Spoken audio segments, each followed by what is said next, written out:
Nous sommes 5 élèves de première S. Moi, Meroi, Camille, Alexandre, Louise et Arthur. Nous venons du lycée du Mont-d'Urville, qui se situe au bord du littoral méditerranéen. C'est pour cela que nous avions décidé de travailler sur un sujet local, qui sont les bateaux. Plus exactement, ce que la chimie peut apporter aux coques de bateaux.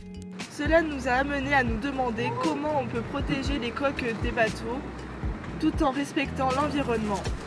La simulation de corrosion marine est réalisée dans un mélange homogène de quelques grammes de ferricyanure et de chlorure de sodium afin d'imiter les conditions de la mer.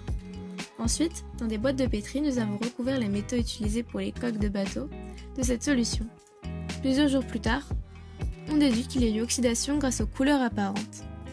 L'oxydoréduction est une réaction chimique dans laquelle un ou plusieurs ions sont transférés, provoquant une modification de la matière. Dans l'expérience de l'arbre de Diane, le filament de cuivre va progressivement être couvert par une fine couche d'argent solide et la solution va bleuter en raison des ions Cu2+.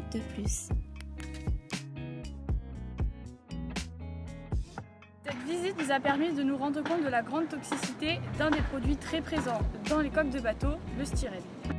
Nous avons pu observer lors de cette visite que et l'environnement et les employés étaient protégés contre ces émanations.